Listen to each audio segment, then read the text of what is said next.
हरिओम मित्रों, आप सभी का गणेश टीचिंग एकेडमी में स्वागत है। मैं गणेश यादव आप सभी के लिए youth competition time book series के अंतर्गत असिस्टेंट प्रोफेसर सीरीज़ लेकर आए हैं। इस बुक सीरीज़ में आपके उत्तर प्रदेश, छत्तीसगढ़, हरियाणा, राजस्थान, उत्तराखंड, मध्य प्रदेश आदि राज्यों में होने वाली असिस्टेंट प्रोफेसर की परीक्षाओं का प्रश्न इसमें संग्रह है, जिसमें आज हम राजस्थान से संबंधित प्रश्नों का संग्रह लेकर आए हैं। चलिए अब हम क्लास को आरंभ करते हैं।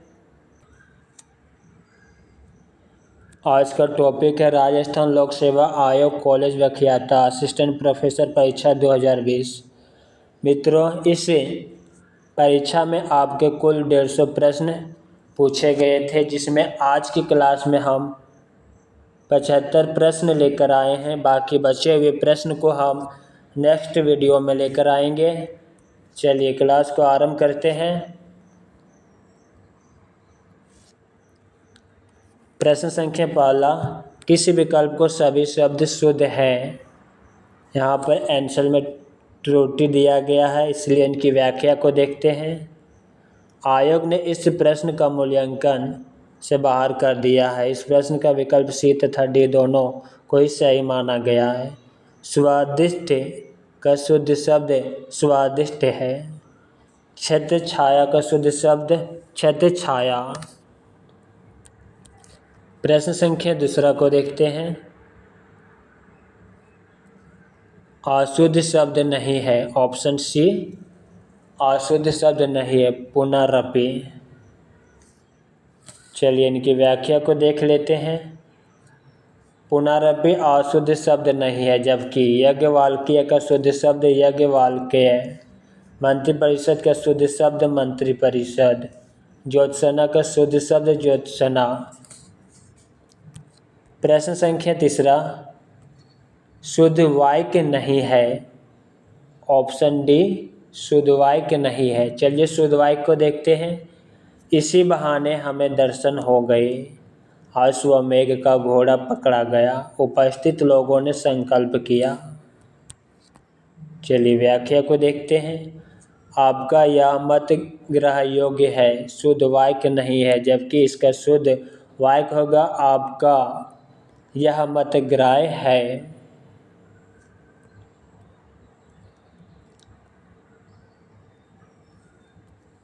शेष विकल्प के वाक्य शुद्ध हैं। प्रश्न संख्या चौथा, अशुद्ध वाक्य नहीं है, ऑप्शन डी जैन साहित्य प्राकृत में लिखा गया है। इनकी व्याख्या को देखते हैं। जैन साहित्य प्राकृत में लिखा गया है, शुद्ध वाक्य है। शेष विकल्पों के शुद्ध वाक्य निम्न है। अशुद्ध वाक्य वे अपराधी दंड देने योग्य है, इसका शुद्ध वाक्य होगा वह अपराधी दंड के योग्य है। अशुद्ध वाक्य वह पुत्रवत अपनी प्रजा का पालन करता था, इसका शुद्ध वाक्य होगा वह अपनी प्रजा का पुत्रवत पालन करता था। अशुद्ध शब्द विद्यार्थियों की मेले में अनेकों टोपियाँ थी। शुद्ध शब्द होगा विद्यार्थियों की में अनेक टोपियाँ थी। विद्यार्थियों की मेले में अनेक टोपियाँ थी। प्रश्न संख्या 5वां, सर्वनामिक विशेषण युक्त वाक्य है, ऑप्शन ए इतने गुणज्ञ और रसिक लोग एकत्र हैं। इनकी व्याख्या को देखते हैं। इतने गुणज्ञ और रसिक लोग एकत्र हैं सर्वनामिक विशेषण युक्त वाक्य है। संज्ञा या सर्वनाम की विशेषता बताने वाले शब्दों को विशेषण कहते हैं। विशेषण मूलतः 4 प्रकार के होते हैं। सर्वनामिक विशेषण, दूसरा गुणवाचक विशेषण, तीसरा संख्यावाचक विशेषण, चौथा परिमाणवाचक विशेषण।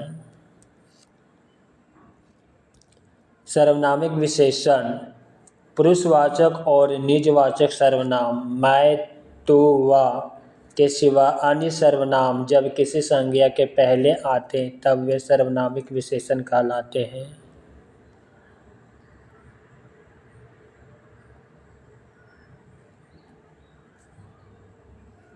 जैसे वह नौकर नहीं आया या घोड़ा अच्छा है। यहाँ नौकर और घोड़ा संज्ञाओं के पहले विशेषण के रूप में वह और यह सर्वनाम आए हैं, अतः यह सर्वनामिक विशेषण है। व्युत्पत्ति के अनुसार सर्वनामिक विशेषण के भी दो भेद हैं, पहला मौलिक सर्वनामिक विशेषण और दूसरा यौगिक सर्वनामिक विशेषण। प्रश्न संख्या 6, किसी विकल्प में आकर्मक क्रिया का प्रयोग हुआ है? ऑप्शन सी, नौकर बीमार रहा। नौकर बीमार रहा वाक्य में आकर्मक क्रिया का प्रयोग हुआ है। रचना की दृष्टि से क्रिया के समांतर दो भेद हैं, सकर्मक क्रिया और आकर्मक क्रिया। सकर्मक क्रिया, सकर्मक क्रिया उसे कहते हैं जिस क्रिया के व्यापार का संचालन तो कर्ता से हो पर जिसका फल या प्रभाव किसी दूसरे व्यक्ति या वस्तु अर्थात कर्म पर पड़े। उदाहरण के लिए श्याम आम खाता है। इस वाक्य में श्याम करता है खाने के साथ उसका कर्तृ रूप से संबंध है। प्रश्न होता है क्या खाता है? उत्तर है आम। इस तरह आम का सीधा खाने से संबंध है, अतः आम कर्म कारक है। यहाँ श्याम के खाने का फल आम अर्थात कर्म पर पड़ता है, इसलिए खाना क्रिया सकर्मक है। कभी कभी सकर्मक क्रिया का कर्म छिपा रहता है, जैसे वह गाता है, वह पढ़ता है। यहाँ गीत और पुस्तक जैसे कर्म छिपे हैं। दूसरा है आकर्मक क्रिया, जिन क्रियाओं का व्यापार और फल कर्ता पर हो वे आकर्मक कहलाती है। आकर्मक क्रियाओं में कर्म नहीं होता, क्रिया के व्यापार का फल दूसरे पर ना पड़कर कर्ता पर पड़ता है। उदाहरण के लिए श्याम सोता है, इसमें सोना क्रिया आकर्मक है। श्याम करता है, सोने की क्रिया उसी के द्वारा पूरी होती है, अतः सोने का फल भी उसी पर पड़ता है, इसलिए सोना क्रिया आकर्मक है। इस प्रकार नौकर बीमार रहा वाक्य में बीमारी आकर्मक क्रिया है।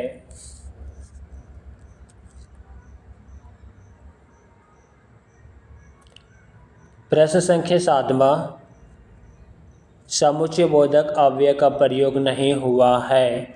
ऑप्शन बी में नहीं हुआ है।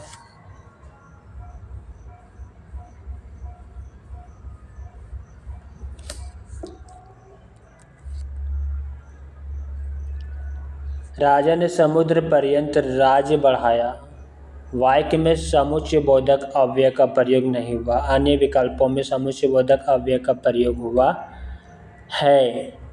जिन जिन में प्रयोग हुआ है उसे हम एक नज़र देख लेते हैं। चोर ऐसा भागा कि उसका पता ही ना लगा। ना नौ मन तेल होगा, ना राधा नाचेगी। यद्यपि हम वनवासी हैं तो भी लोक के व्यवहारों को भली भांति जानते हैं।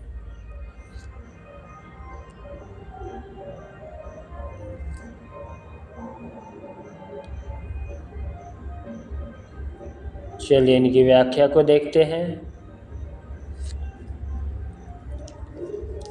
अव्यय ऐसे शब्द को कहते हैं जिसके रूप में लिंग, वचन, पुरुष, कारक इत्यादि के कारण कोई विकार उत्पन्न नहीं होता। ऐसे शब्द हर स्थिति में अपने मूल रूप में बने रहते हैं। चूँकि अव्यय का रूपांतरण नहीं होता इसलिए ऐसे शब्द अविकारी होते हैं, इनका व्यय नहीं होता, अतः ये अव्यय है। जैसे कब, तक, अभी, उधर, यहाँ, इधर, कब, क्यों, वाह, ठीक, अरे, और, तथा, एवं, किंतु, परंतु, बल्कि, इसलिए, अतः एवं चूँकि, अर्थात इत्यादि।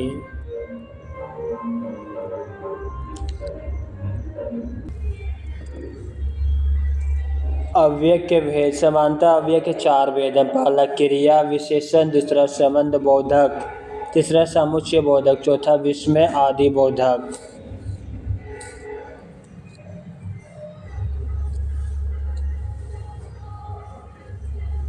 समुच्चय बोधक अव्यय ऐसा पद अव्यय जो क्रिया या संज्ञा की विशेषता न बताकर एक वाक्य या पद का संबंध दूसरे वाक्य या पद से जोड़ता है, समुच्चय बोधक कहलाता है। जैसे आंधी आई और पानी बरसा, यहाँ और अव्यय समुच्चय बोधक है क्योंकि यह पद दो वाक्यों आंधी आई पानी बरसा को जोड़ता है। समुच्चय बोधक अव्यय पूर्व वाक्य का संबंध उत्तर वाक्य से जोड़ता है। इसी तरह समुच्चय बोधक अव्यय दो पदों को भी जोड़ता है, जैसे 2 और 2 4 होते हैं। समुच्चय बोधक अव्यय के भेद। समुच्चय बोधक समान अधिकरण और व्याधिकरण।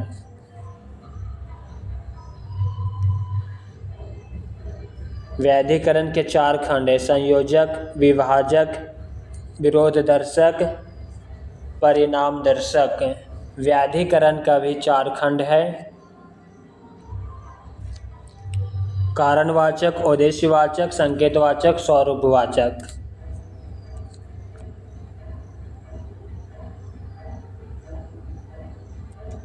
रमणीयार्थ प्रतिपादक का शब्द कवियम कवि की या परिभाषा देने वाले आचार्य हैं। ऑप्शन सी आचार्य पंडित राज जगन्नाथ। इनकी व्याख्या को देखते हैं। रमणीयार्थ प्रतिपादक का शब्द कवियम कवि की या परिभाषा देने वाले आचार्य पंडित राज जगन्नाथ है। पंडित राज जगन्नाथ का समय 17वीं सदी का प्रथम चरण माना जाता है। रस गंगाधर नामक ग्रंथ की रचना पंडित राज जगन्नाथ ने की। मम्मट का जन्म 11वीं सदी के उत्तरार्ध में कश्मीर में हुआ था। इन्होंने काव्य प्रकाश नामक ध्वनि विरोधी ग्रंथ की रचना की, जिसमें कुल 10 उल्लास अध्याय है। आचार्य विश्वनाथ का समय 14वीं शताब्दी का पूर्वार्ध स्वीकार किया जाता है। आचार्य विश्वनाथ ने 10 अध्यायों में साहित्य दर्पण नामक प्रसिद्ध ग्रंथ की रचना की है। आचार्य कुंतक कश्मीर के निवासी थे तथा इनका समय 10वीं सदी का उत्तरार्ध स्वीकार किया जाता है। इन्हें वक्रोक्ति संप्रदाय का प्रवर्तक माना जाता है। आचार्य कुंतक ने वक्रोक्ति जीवितम नामक ग्रंथ की रचना की।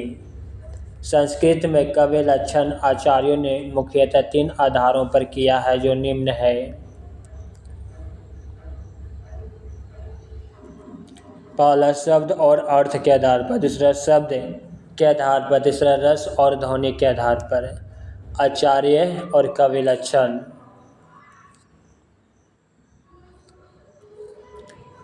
आचार्य मम्मट का काव्य लक्षण। तद दोषो शब्द अर्थो सगुण वर्णकृति पुनः क्वापि। शब्द अर्थ के आधार पर। विश्वनाथ का काव्य लक्षण। वाक्यम रसात्मक काव्यम, रस और ध्वनि के आधार पर।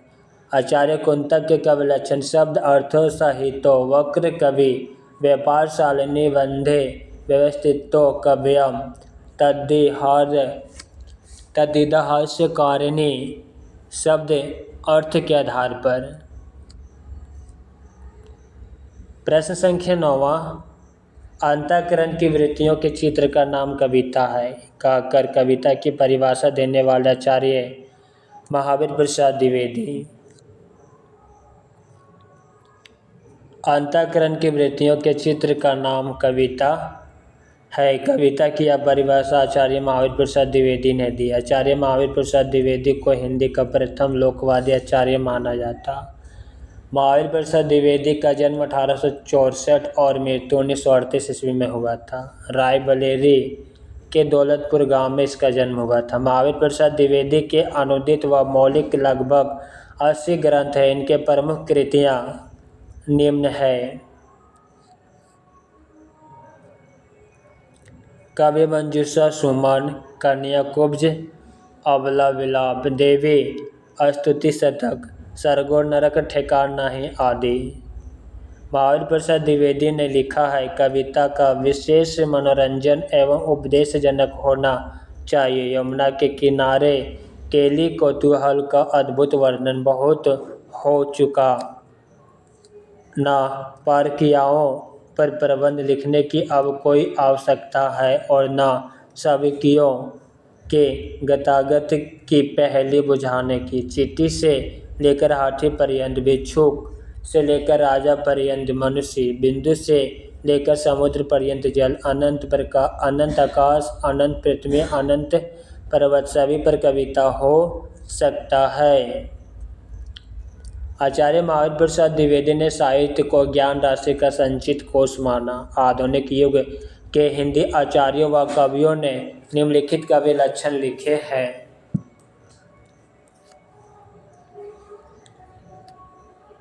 जिस प्रकार आत्मा की मुक्त अवस्था ज्ञान दशा कहलाती है, उसी प्रकार हृदय की यह मुक्त अवस्था रस दशा कहलाती है। हृदय की मुक्ति की साधना के लिए मनुष्य की वाणी जो शब्द विधान करती आई है, उसे कविता कहते हैं। आचार्य रामचंद्र शुक्ल का कथन है, कविता हमारे परिपूर्ण क्षणों की वाणी है। सुमित्रा नंदन पंत की पंक्ति है। कवि संसार के प्रति कवि की भाव प्रधान किंतु वैकिक संबंधों से मुक्त मानसिक प्रतिक्रियाओं कल्पना के साँचे में ढली हो विश्रय की प्रेम रूपा प्रभाव उत्पादक अभिव्यक्ति है। बाबू गुलाब राय का कथन। प्रश्न संख्या 10। आचार्य जयदेव ने अंगिकारोति या काव्यम कहकर किस आचार्य के काव्य लक्षण को चुनौती दी है? मम्मट का। आचार्य जयदेव ने अंगिकारोति का काव्यम कहकर आचार्य मम्मट के काव्य लक्षण को चुनौती दी है। आचार्य मम्मट द्वारा दी गई काव्य परिभाषा इस प्रकार है, तद दोषो शब्द अर्थो सगुण वर्णाकृति पुनः क्वापि। ऐसा शब्द अर्थ जो दोष रहित एवं गुण युक्त हो, कभी कभी अलंकृत होने पर भी काव्य कहलाता है। इस परिभाषा में मम्मट ने शब्द अर्थों के 3 विशेषण दिए हैं, आदोषो सगुणों और अलंकृति पुनः क्वापि, जिस पर परवर्ती आचार्य जयदेव, विश्वनाथ तथा जगन्नाथ ने आपत्ति की है। मम्मट ने कहीं कहीं अलंकार विहीन काव्य को भी काव्य की संज्ञा दी है। इस पर सबसे पहला प्रहार जयदेव ने किया और कहा कि ऐसा कहना उतना ही हास्यास्पद है जितना अंगनी को संतता से विहीन कहना। आचार्य भगवान ने शब्द अर्थों सहित काव्यम कहकर कविता की परिभाषा दी है। जयदेव का समय 13वीं सदी का उत्तरार्ध स्वीकार किया जाता है। जयदेव ने चंद्र आलोक नामक अलंकार शास्त्र की रचना की। जयदेव साहित्य के क्षेत्र में पीयूष वर्ष तथा न्याय के क्षेत्र में पक्षधर उपाधि से प्रख्यात थे। अप्पा दीक्षित दक्षिण भारत के प्रसिद्ध शैव दार्शनिक थे। इनका समय 16वीं सदी का उत्तरार्ध माना जाता है।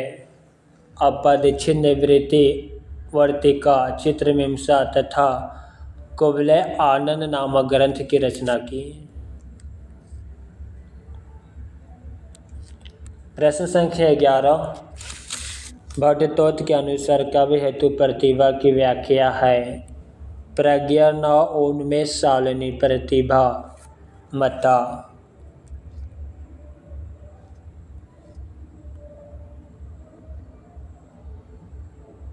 काव्य हेतु प्रतिभा की व्याख्या निम्न है, प्रज्ञा न उन्मेष शालिनी प्रतिभा मता। भट्टतोत की पंक्ति। अपूर्व वस्तु निर्माण क्षमा प्रज्ञा। अभिनव गुप्त की पंक्ति। छंद स्वरूपा सौद्या प्रयेण प्रतिभा काव्य। महिम भट्ट की पंक्ति। भट्टतोत ने नए नए भावों के उन्मेष से युक्त प्रज्ञा को प्रतिभा कहा है।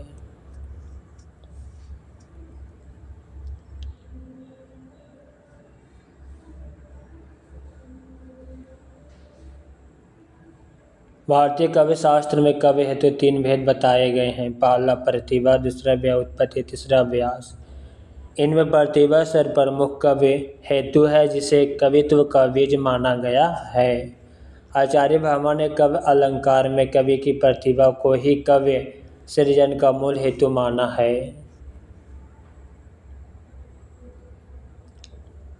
प्रश्न संख्या 12वां, आचार्य और कवि प्रयोजन का सुमेलन नहीं है। ऑप्शन डी नहीं है। चलिए जो सही सुमेलन है उसे देखते हैं। सहृदय की प्रीतम धन अर्जना दंडे, रस की निष्पत्ति चतुर्वर्ग फल की प्राप्ति आनंद वर्धन, लोक व्यवहार का ज्ञान लोक उत्तर आनंद लाभ कुंतक। कुंतक का कवि प्रयोजन है। ऑप्शन डी गलत है।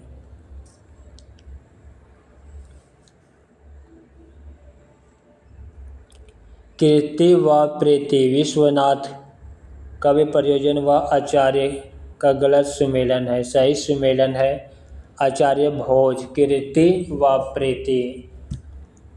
आचार्य विश्वनाथ धर्म अर्थ काम मोक्ष चतुर्वर्ग फल प्राप्ति। आचार्य दंडी सहृदय की प्रीतम प्रियता धन अर्जना।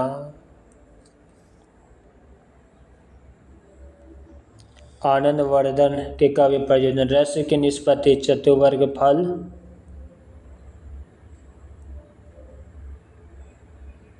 की प्राप्ति। आचार्य कुंतक लोक व्यवहार का ज्ञान लोक उत्तर आनंद लाभ।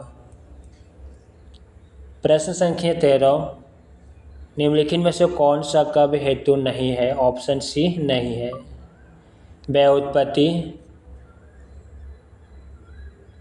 व्युत्पत्ति अभ्यास समाधि यह तीनों है।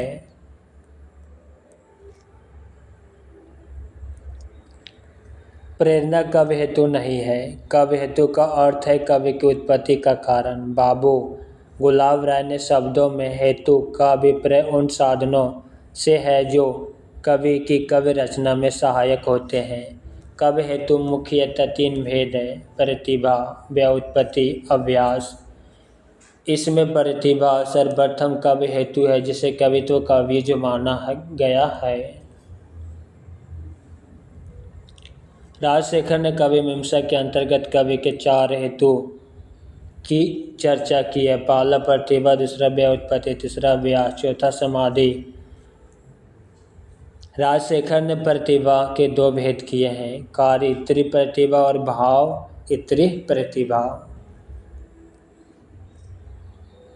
प्रश्न संख्या 14, साहित्य मनुष्य के अंतर का उच्छलित आनंद है जो उसके अंतर में अटाए नहीं अट सका था। साहित्य का मूल यही आनंद का अतिरेक है। उच्छलित आनंद के अतिरेक से उद्भूत सृष्टि ही सच्चा साहित्य है। साहित्य संबंधी अवधारणा है। ऑप्शन डी आचार्य हजारी प्रसाद द्विवेदी। साहित्य संबंधी उपयुक्त अवधारणा आचार्य हजारी प्रसाद द्विवेदी की है। आचार्य हजारी प्रसाद द्विवेदी ऐतिहासिक सांस्कृतिक चेतना संपन्न मानवतावादी आलोचक है। द्विवेदी जी के चिन्हमुखी मानवता के अन्वेषक के रूप में जाना जाता है। आचार्य हजारी प्रसाद द्विवेदी जी की प्रमुख आलोचनात्मक रचनाएं निम्न है। सूर्य साहित्य 1930, हिंदी साहित्य की भूमिका 1940, हिंदी साहित्य का आदिकाल 1952, कबीर 1941 ईस्वी आदि। आचार्य शुक्ल ने आलोचना के क्षेत्र में विरोधों का सामंजस्य सिद्धांत का प्रवर्तन किया। आचार्य शुक्ल की प्रथम सैद्धांतिक आलोचना काव्य में रहस्यवाद 1929 ईस्वी निबंध को माना जाता है। आचार्य शुक्ल का सर्वप्रमुख ग्रंथ हिंदी साहित्य का इतिहास 1929 ईस्वी है। नंद दुलारे वाजपेयी का समन्वयशील स्वच्छंदतावादी एवं सौष्ठववादी आलोचक माना जाता है। नंद दुलारे वाजपेयी ने सर्वप्रथम छायावाद को मानवीय और सांस्कृतिक प्रेरणा के रूप में व्याख्यायित किया। डॉक्टर नागेंद्र ने रसवादी आलोचक माना जाता है। इनकी आलोचना में भारतीय और पाश्चात्य का समन्वय मिलता है। इनके प्रमुख आलोचनात्मक ग्रंथ है साकेत, एक अध्ययन, रीति, कवि की भूमिका, हिंदी साहित्य की प्रवृत्तियाँ, भारतीय सौंदर्य शास्त्र की भूमिका, रस सिद्धांत, साहित्य का समाजशास्त्र आदि। प्रश्न संख्या 15, जब मन में तमोगुण रजोगुण दब जाते हैं तब और सत्व गुण का उद्रेक व प्रबल्य होता है तभी रस की अनुभूति होती है। रस स्वाद के समन्वय या विचार है विश्वनाथ का। जब मन में तमोगुण रजोगुण दब जाते हैं और सत्व गुण का उत्प्रेरक व प्रबल्य होता है तभी रस की अनुभूति होती है। रसास्वाद के समन्वय या विचार आचार्य विश्वनाथ का है। आचार्य विश्वनाथ ने रति व वात्सल्य को अस्थायी भाव मानकर वात्सल्य नामक 10वें रस का प्रतिपादन किया। इन्होंने ही सर्वप्रथम रस को कवि की आत्मा घोषित किया।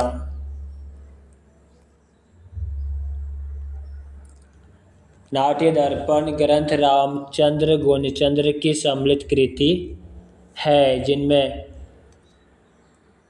लौल्य, स्नेह, व्यसन, सुख तथा दुख नामक नवीन रसों की कल्पना की गई तथा क्षुत, तृष्णा, मैत्रेय, मुदिता, श्रद्धा, दया, उपेक्षा, रति, संतोष, क्षमा, मार्दव, अर्जव और दक्षिणे नामक नवीन संचारियों का वर्णन किया गया। आचार्य क्षेमेंद्र को औचित्य संप्रदाय का प्रवर्तक माना जाता है तथा इनके शिक्षा गुरु अभिनवगुप्त थे। क्षेमेंद्र ने अपने ग्रंथ में औचित्य विचार चर्चा में औचित्य को काव्य का मूलभूत तत्व माना। शारदा तनय के समय 13वीं सदी का मध्य भाग स्वीकार किया जाता है। ये कश्मीर के निवासी थे। शारदा तनय ने भाव प्रकाशन नामक ग्रंथ की रचना की। इसमें 10वें अधिकार अध्याय है।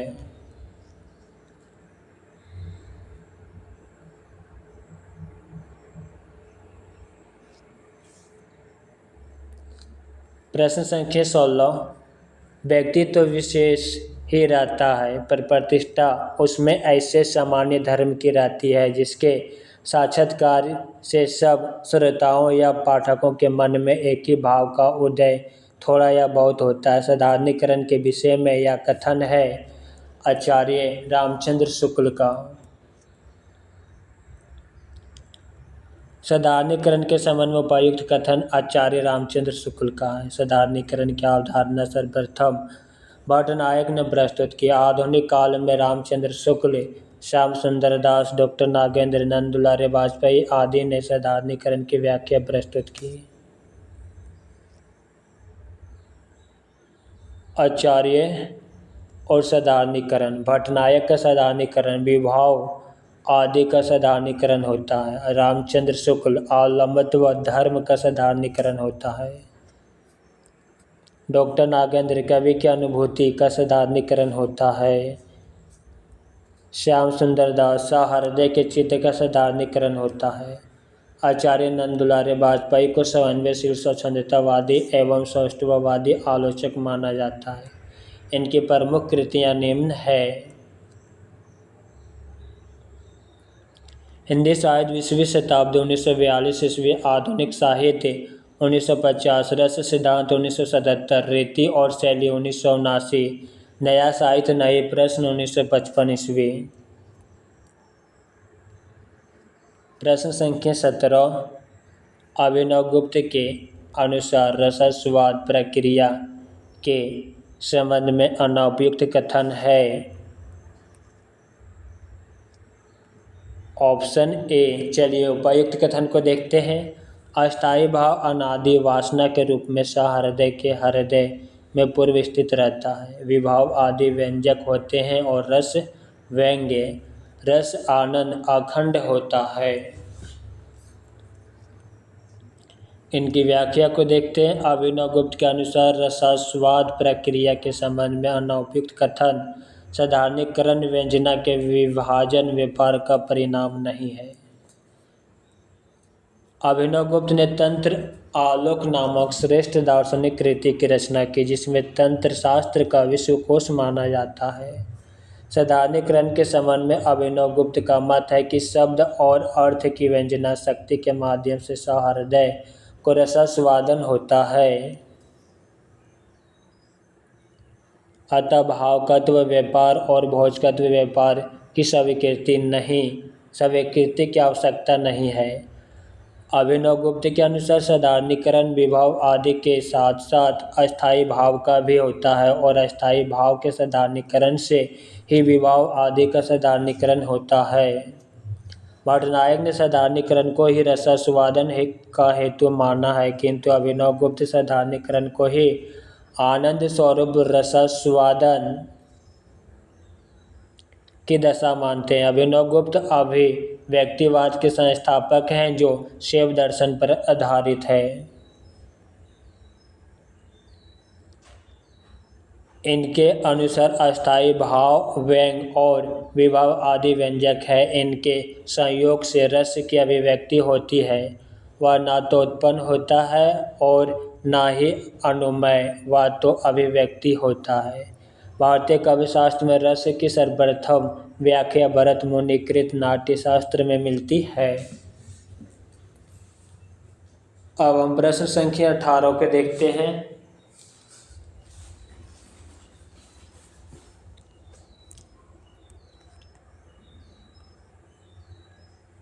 रस ध्वनि किसे कहा गया है? असंलक्ष्य क्रमव्यंग्य ध्वनि। असंलक्ष्य क्रमव्यंग्य ध्वनि को रस ध्वनि कहा गया है, जहाँ व्यंग अर्थ विभाव अनुभाव और संचारी भाव के संयोग पर आधारित होते हैं, वहाँ रस ध्वनि मानी जाती है। रस ध्वनि रस आदि ध्वनि को असंलक्ष्य क्रम व्यंग्य ध्वनि भी कहते हैं, क्योंकि अन्य ध्वनि वेद की तुलना में इसमें वाच्य अर्थ के अंतर व्यंग्य अर्थ की प्रतीति इतनी त्वरित होती है कि लक्षित नहीं होती। आनंदवर्धन ने रस को स्वतंत्र कवित्व स्वीकार न करके ध्वनि का एक भेद असंलक्ष्य क्रम व्यंग्य ध्वनि माना और इसी में रस भाव आदि को अनुभूत किया। तथापि रस की महत्ता को उन्होंने मुक्त कंठ से स्वीकार किया। प्रश्न संख्या 19 वाच्य अर्थ की वांछनीय एवं उनका व्यंग्यनिष्ठ होना ध्वनि के किस भेद की विशेषता है? विवक्षित्य न्याय पर वाच्य ध्वनि।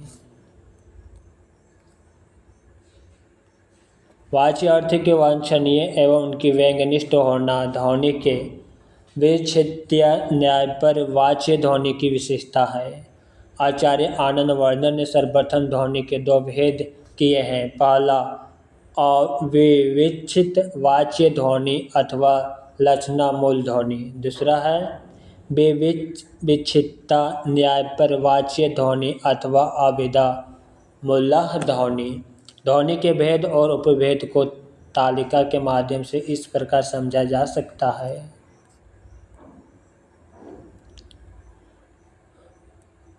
ध्वनि के भेद: अविच्छित वाच्य ध्वनि, लक्षणा मूल ध्वनि, और दूसरा है विच्छित्य न्याय पर वाच्य ध्वनि, अविदा मूल ध्वनि।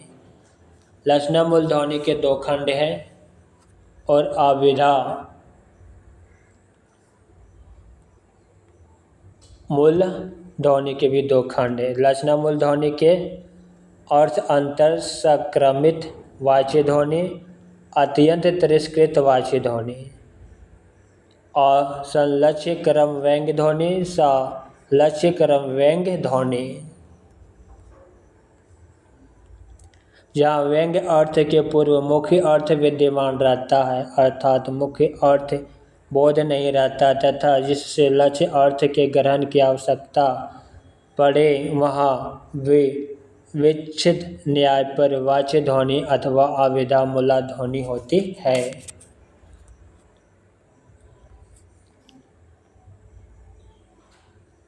प्रश्न संख्या 20। कुंतक ने अलंकारों का विधान वक्रोक्ति के किस भेद के अंतर्गत किया है? वाक्य वक्रता। कुंतक ने अलंकारों का विधान वक्रोक्ति के वाक्य वक्रता भेद के अंतर्गत किया है। आचार्य भामह ने वक्रोक्ति को एक अलंकार माना था, किंतु कुंतक ने वक्रोक्ति को एक संपूर्ण सिद्धांत के रूप में विकसित कर कवि के समस्त अंगों को इसमें समाविष्ट कर लिया। इसलिए कुंतक को वक्रोक्ति संप्रदाय का प्रवर्तक माना जाता है। कुंतक ने अपने ग्रंथ वक्रोक्ति जीवितम में वक्रोक्ति को कवि की आत्मा कहा। कुंतक के अनुसार वक्रोक्ति केवल वाक्य चातुर्य अथवा चमत्कार नहीं, वह कवि व्यापार अथवा कवि कौशल है। कुंतक ने वक्रोक्ति के 6 भेद किए जो निम्न है। पहला वर्ण विन्यास वक्रता, दूसरा पद प्रवाद वक्रता, तीसरा पद प्राद वक्रता, चौथा वाक्य वक्रता, पांचवा प्रकरण वक्रता, छठा प्रबंध वक्रता। प्रश्न संख्या 21। कौन से आचार्य वक्रोक्ति को अलंकार का मूल मानकर उसके अभाव में अलंकार की कल्पना नहीं करते और इसी कारण हेतु सूक्ष्म और श्लेष को अलंकार की श्रेणी में परिगणित नहीं करते? भामह। आचार्य भामह वक्रोक्ति को अलंकार का मूल मानकर उसके अभाव में अलंकार की कल्पना नहीं करते और इसी कारण हेतु सूक्ष्म और लेश को अलंकार की श्रेणी में परिगणित नहीं करते। आचार्य भामह ने अलंकार को कवि का अनिवार्य तत्व माना था और कहा कि जिस प्रकार स्त्री का सुंदर मुख भी आभूषण के बिना शोभित नहीं होती, उसी प्रकार अलंकार के बिना कविता शोभित नहीं होती। ना कांतमपि विभूषणा विभाति वनिता मुखम। भामह ने वक्रोक्ति को संपूर्ण अलंकारों में व्याप्त बताते हुए उसे अलंकारों का एकमात्र आश्रय माना। भामह ने काव्य अलंकार नामक ग्रंथ की रचना की। आचार्य दंडी ने कवि की शोभा में वृद्धि करने वाले सभी धर्मों को अलंकार माना। कवि शोभा कारण धर्मना अलंकारना प्रचक्षे रीतिवाद। आचार्य वामन ने दंडी का विरोध करते हुए कहा कि गुण कवि का शोभा कारक धर्म है और अलंकार उसके वर्धक है। कवि शोभाय कर्तव्य धर्म गुणा में वक्रोक्ति को कवि भी आत्मा कहा है। प्रश्न संख्या 22। अलंकार के संबंध में असंगत कथन।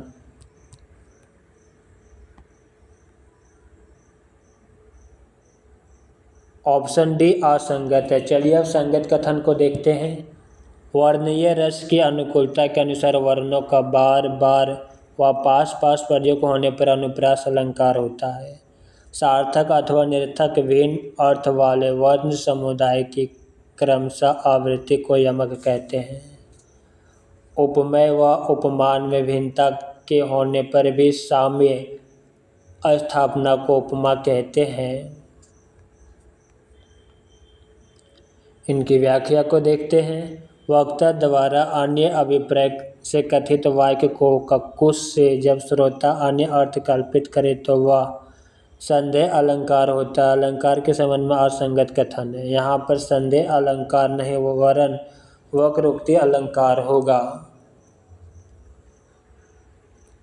संदेह अलंकार जहाँ किसी वस्तु को देखकर तत्व सादृश्य अन्य वस्तु के संशय होने का चमत्कारपूर्ण वर्णन हो, वहाँ संदेह अलंकार होता है। जैसे सारी बिचनारी है कि नारी ही की सारी है। वक्ता द्वारा अन्य अभिप्राय से कथित वाक्य को कक्कु से जब श्रोता अन्य अर्थ कल्पित करे तो वहाँ वक्रोक्ति अलंकार होता है। शेष विकल्प का कथन संगत है। प्रश्न संख्या 23। सुमरन को ढूंढत फिरे कवि कामी अरु चोर / अलंकार। सुमरन को ढूंढत फिरे कवि कामी अरु चोर में श्लेष अलंकार है। श्लेष का अर्थ है चिपकना, मिलना अथवा संयोग। जहाँ एक शब्द के साथ अनेक अर्थ चिपके रहते हैं वहाँ श्लेष अलंकार होता है। जैसे रहमान पानी रखिए, बिन पानी सब सून, पानी गए न उबरे, मोती मानुष चून। श्लेष अलंकार के दो भेद हैं, पहला अभंग श्लेष और दूसरा साभंग श्लेष। यमक अलंकार, जहाँ एक या एक से अधिक शब्द एक से अधिक बार प्रयोग में एवं अर्थ की प्रत्येक बार भिन्न हो वहाँ यमक अलंकार होता है। जैसे केकी रव की नुपुर ध्वनि सुन, जगती जगती की मुख प्यासा। रूपक अलंकार, जहाँ उपमेय और उपमान में भेद रहित आरोप किया जाता है वहाँ रूपक अलंकार होता है। जैसे मैया मैं तो चंद्र खिलौना ले हूँ।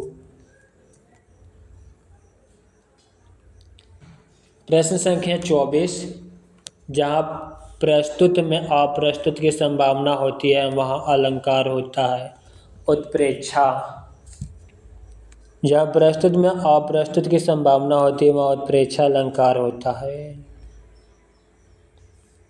उत्प्रेक्षा का अर्थ किसी वस्तु को संभावित रूप में देखना। तात्पर्य यह है कि उपमेय और उपमान को प्रबल रूप में कल्पना की आँखों से देखने की प्रक्रिया को उत्प्रेक्षा कहते हैं। उसमें कवि की कल्पना साधारण कोटि की न होकर विलक्षण होती है। अर्थ में चमत्कार लाने के लिए ऐसा किया जाता है। इसमें वाचक पदों का प्रयोग किया जाता है। जैसे फूले काश सकल मई छाई, जानो बरसा ऋतु प्रकट बुढ़ाई। उत्प्रेक्षा अलंकार में मनो, मानो, जनो, जानो आदि शब्दों द्वारा संभावना पर जोर दिया जाता है। जैसे आकाश मानो अंजन बरसा रहा है।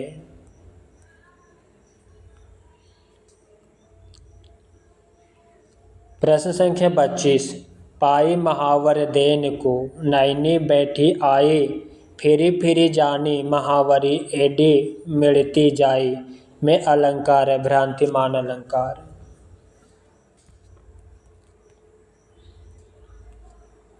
पाई महावर देन को, नाई बैठी आई, फिरी फिरी जानी महावरी एडी मिलती जाई उपर्युक्त पंक्ति में भ्रांतिमान अलंकार है।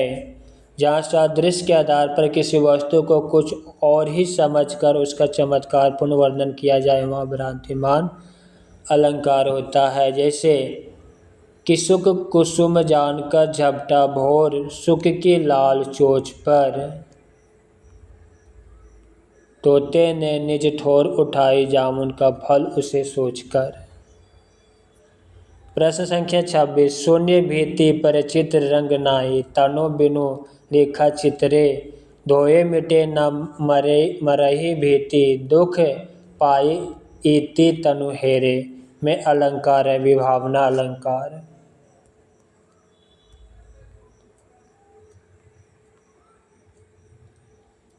इनकी व्याख्या को देखते हैं। शून्य भीति पर चित्र रंग नाही, तानु बिनु लिखा चित्रे, धोए मिटे न मरही भीति, दुख पाइये इहि तनु हेरे उपर्युक्त पंक्ति में विभावना अलंकार है। विभावना अलंकार, जहाँ कारण के अभाव में ही कार्य संपन्न हो जाए वहाँ विभावना अलंकार होता है। जैसे बिनु पद चले सुने बिनु काना, कर बिनु कर्म करे विधि नाना। अबहुति अलंकार, जहाँ उपमेय को झूठा कहकर उपमान को सच्चा ठहराया जाए वहाँ अबनुति अलंकार होती है। अबनुति का अर्थ है छिपाना। जैसे नाही पलाश के पुहुप ये हैं ए जरत अंगार। मानवीय अलंकार, जहाँ काव्य में चेतन अचेतन अवस्था का संबंध तथा क्रियाकलापों को मनुष्य के व्यवहार से जोड़कर प्रस्तुत किया जाता है वहाँ मानवीय अलंकार होता है। जैसे सागर के उप पर नाच नाच करती है लहर मधुर गान।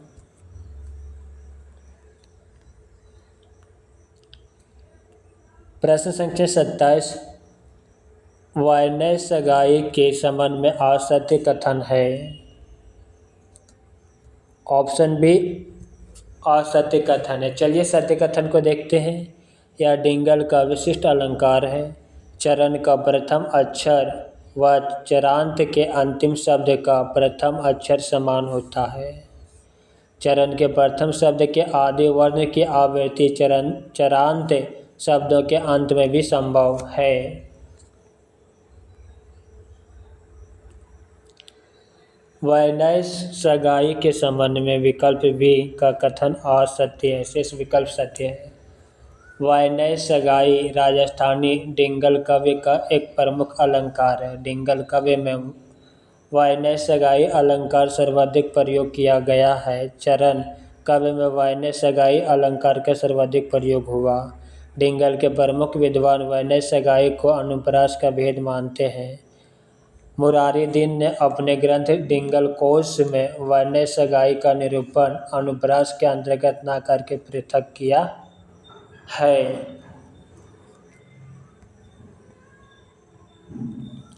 प्रश्न संख्या 28, उपमेय का निषेध कर उपमान की स्थापना करने वाला अलंकार है अबहुति अलंकार।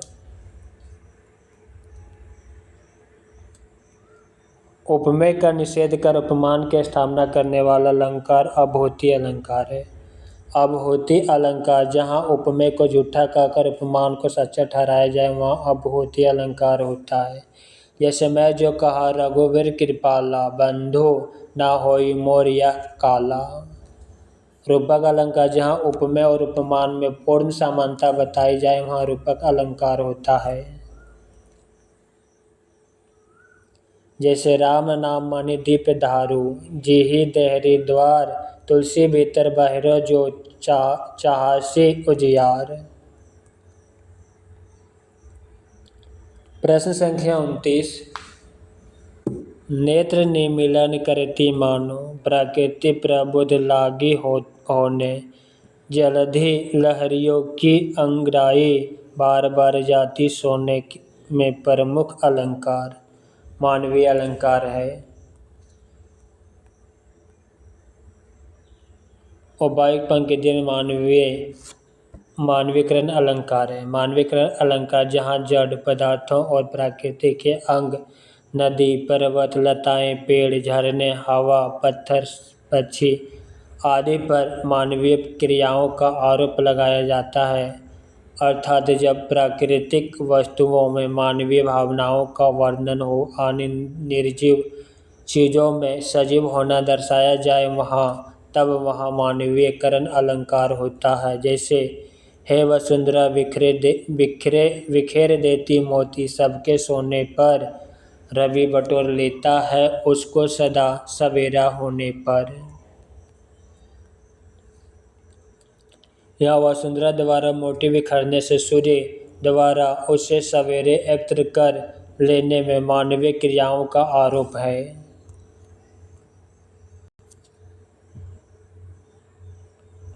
प्रश्न संख्या 30वां, दुआ छंद का उदाहरण नहीं है। ऑप्शन सी दुआ छंद का उदाहरण नहीं है। बाकी जो दुआ छंद का उदाहरण है उसे देखते हैं। उत्तम माध्यम नीच गति, पाहन सिकता पानी, प्रीति परीक्षा तिहुन की, वैर वृत्ति क्रम जानी। सीता जो रघुनाथ को अमल कमल की माल पहिराई जानू सबन की, हृदय वाले भूपाल। विरह महानल विकल हे, पी पी कही विलखाहे, आए हो पी के निकट तिहि पहचानती नाही। उपर्युक्त पंक्तियों में विकल्प सी दोहा छंद का उदाहरण नहीं है। अन्य विकल्प दोहा छंद से संबंधित है। अक्षरों की संख्या एवं क्रम मात्रा, गणना तथा यति, गति से संबंध विशिष्ट नियमों से नियोजित पद रचना छंद कहलाती है। छंद की प्रथम चर्चा ऋग्वेद में हुई है। अद्यापि गद्य का नियामक व्याकरण है तो कविता का छंद शास्त्र है। मित्रों, छंद के भेद वर्ण और मात्रा के विचार से छंद के 3 भेद हैं: वर्णिक छंद, मात्रिक छंद, मुक्त छंद। द्वा छंद या अर्धसम मात्रिक छंद है। इस छंद के विषम चरणों प्रथम और तृतीय में 13 मात्राएं और सम चरणों द्वितीय और चौथा में 11 मात्राएं होती है। यति चरण के अंत में होती है। विषम चरणों के आदि में जागरण नहीं होना चाहिए। सम चरणों के अंत में लघु होना चाहिए। मुक्त सम चरणों में होनी चाहिए। जैसे श्री गुरु चरण सरोज रज, निज मन मुकुर सुधार, बरनो रघुवर विमल जसु, जो दायक फल 4। मित्रों, आज की क्लास यहीं पे समाप्त करते हैं। क्लास कैसा लगा कमेंट बॉक्स में अवश्य लिखिएगा। साथ ही अपने मित्रों को शेयर करना मत भूलिएगा।